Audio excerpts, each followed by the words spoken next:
All right, welcome, guys. We are doing another recap chat 90 Day Fiance, this time the other way. And 90 Day Fiance follows couples. One is from the US, one is from another country.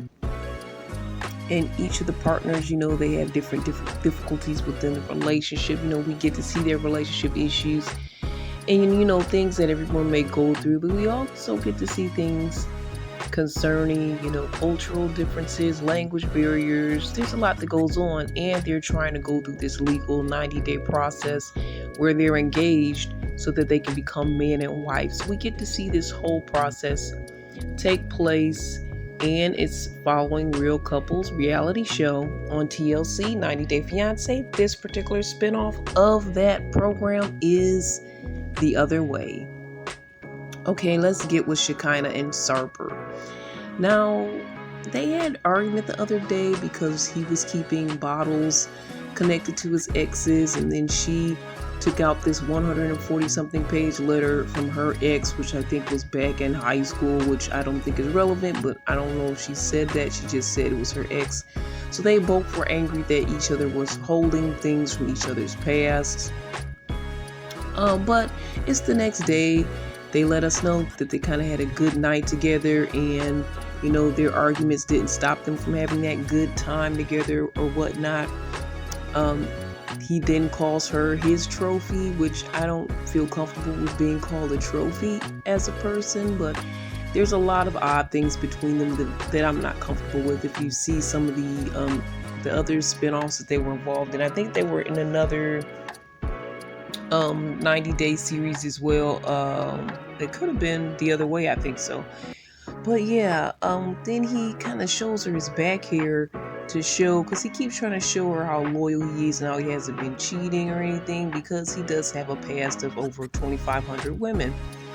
So he's showing her his back hair, stating, I have this back hair now because there's no woman in my life to wax it but you, and you haven't been here for a few months, so this shows you that, hey, there's been no woman here. I don't think that's proof, but whatever. So she says, okay, I'll wax your back for you if this is the thing you want. I don't know if this is supposed to be a turn on. I don't know what this thing is. I don't consider waxing being a turn on, but hey, some people do what they do. All right, and these two are just, to me, I don't know. Then they start talking about, Will. He's like, well, do you still find me attractive with this hair on my back? She's like, well, I still find you attractive. There's nothing I find unattractive about you. He's like, well, I feel the same about you. Even when you go to the bathroom, like, oh, great. Don't want to know that. Even during your periods, I still find you attractive. Like, okay, we really didn't want you to get into those details, but that's wonderful. If that's how you feel you're proving your love, whatever. These guys. Let's go to Statler and Dempsey. Statler's on her way to Europe to travel with Dempsey around the country in this new caravan. She has to give up her apartment and everything. And her friend is going to take her to the airport, and she's just kind of questioning things at this point. Last time she was thinking about selling her car so she can get the rest of the money. She's putting in most of the money for this trip, and she took out a loan. And she'll continue to work online remotely. Her job is pretty good, and her job is so good that, the money that was missing, they're going to give her an advance on her pay so that she can make up that extra money. So she has a really good deal going on. But I learned in the past, she was talking to her friend about one of her exes she lived with, and, she thought the rent was one price, but honestly, the person lied to her, and she was really the one that paid most of the rent. So they kind of left Statler there paying most of the rent, and they were saving their own money up to buy a house. So Statler's been played in the past and has issues because she was given up for adoption, and her mother originally didn't want her. So that still sits in her heart and her soul, and she talks about it a lot. So she's in a quest for true love, someone that really loves and cares about her. And her friend is kind of putting doubts in her head. Her friend was there at one of the other tell-alls, and, this relationship has been going on for a minute, but for them being face-to-face, they've only been face-to-face with each other for a few weeks. but continue their online relationship. But it looks like Statler's really putting up most of the finance for this trip. For whatever, I don't even know how long this trip is going to last, but she's going to continue to work while Dempsey gets to roam and have fun during his caravanning trip across Europe. So as Statler is finally leaving, it's a lot of negativity and fear and a lot of things that she's feeling as she's about to go be with this person. But her friend finally says, okay, I know we've been talking about the bad things, but this might be a good thing, and this might be the person for you, and this might be just a great adventure for you. Maybe even if the love affair may not be everything that you expect to be or want it to be, this can still be a great adventure for you doing this caravanning trip and just traveling across Europe. And she mentioned she's only been to a couple of countries, so this may be something that she'll really enjoy. So it was nice that her friend, gave her a lot of love and said, you deserve to have something good, so I hope everything works out. And they were kind of emotional as they said their goodbyes, but that's a good friend. So I don't know what's going to happen between them, but at least we know Statler has a friend and somebody that cares. Okay, for Josh and Lily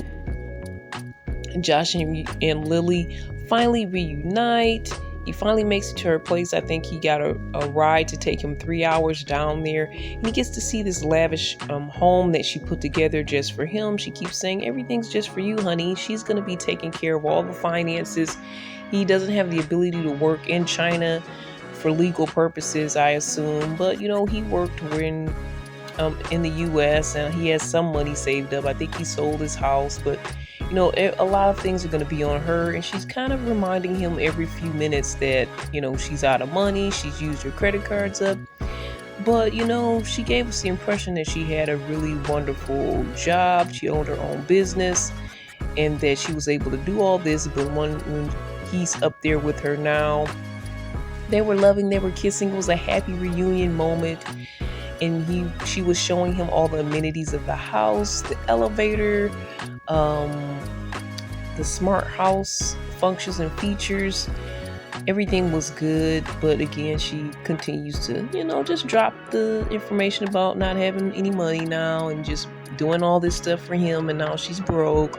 So that she just kind of slides that in here and there, So Josh is feeling a little funny about this. And she keeps saying your house to him, and he's like, well, it's our house, honey. She's like, it's your house because I did all this stuff for you. But they're gonna have a traditional wedding in China, and he has the impression they're doing this for her family because they weren't able to be in the US wedding that they had. But she's saying, she had the impression that she's doing this wedding for him because he always wanted the traditional Chinese wedding.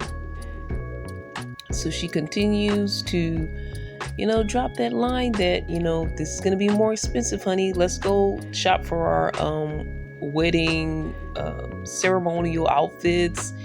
And the money issues just keep coming and coming and coming as far as her word. We haven't seen anything as far as her asking for money, but she's always saying, I'm spending a lot of money for you.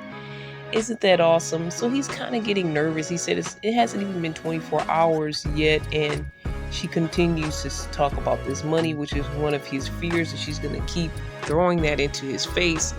And it may be reality. I hope that they can get over and get through this because she seems like a really nice lady and she's done a lot for this relationship. And I hope that he can find a way to contribute and they can both be happy with whatever contributions they give into the relationship. But for those of you that watch 90 Day Fiancé TLC, you guys know about Pillow Talk, where there are past couples from 90 Day Fiancé watching these episodes with us and giving their commentary.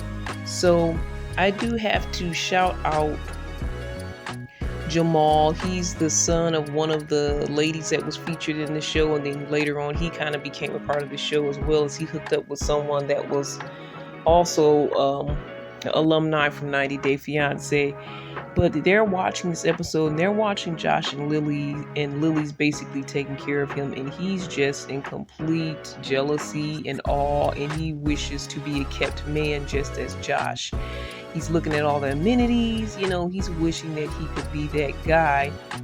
And I'm not really that surprised because he was giving me those type of vibes, but it kind of goes to show you, it's funny how Josh doesn't want to be that guy, but Jamal does. Ladies, there are those guys out here that do want to be kept, and if you're the woman that's the keeping kind, that may be great for you. And Lily seems to appear to try to be that, but she doesn't feel completely good about spending all of her money, and she's gonna let Josh know that. So there's guys out here that do want to be kept, and so you got to be careful about, if you're not that type of woman, you need to kind of vet that out and know, hey, I'm not going to be keeping you, because there's guys like Jamal out there waiting to be kept like this. Now for James and Tata, James has not been very open with his plans to go back to India with his wife. They've been married for 2 years in the U.S. and her health is failing due to this. She needs to go back to her country where she feels she can get better medical assistance because they just know her body better. So he last minute tells his sibling, his brother and his wife, and that doesn't go too well. Then he finally tells his parents, which we don't see on camera, but he lets us know that doesn't go well either because he does everything last minute. He kind of doesn't respect his family. The last time he's done this in the past with a past relationship, left his family in the lurch because he's one of the main people that helps him run their elevator company. So now they're left in the lurch again. Yes, they have to give up their dog Jojo for now, which is almost like their kid. Kids are an issue for them. At first, James was on board, but now he's unsure if he wants to have kids, though he promised that to her parents. So they're going to Tata's country in India and living there. She's already there. She's been there for 5 weeks. They think, she's just staying up there just to visit for a long vacation, but she hasn't told them any true information either. So it looks like James and Tata are on the same page when it comes to not being honest and open and being last minute with telling information to their family. So she's like, I'm gonna tell my sister the plan before I tell anyone else and see what she thinks. Basically, the plan is we're gonna be actually living up here forever, and we're gonna be doing the banana chip family business, which may or may not be lucrative for them. It all depends on their selling skills. So her sister's like, well, she's kind of surprised, and she said, well, I thought he was gonna, keep his job up there because money's better in the U.S. versus India. The jobs aren't really good here. The finances isn't really good here. And she says, if you do decide to live up here, that you don't live with mom and dad, because that's going to be an issue. You guys need to get your own place. But she's like, well, until we can get our own place, we are going to live with mom and dad. So looks like there might be possible friction living with the parents.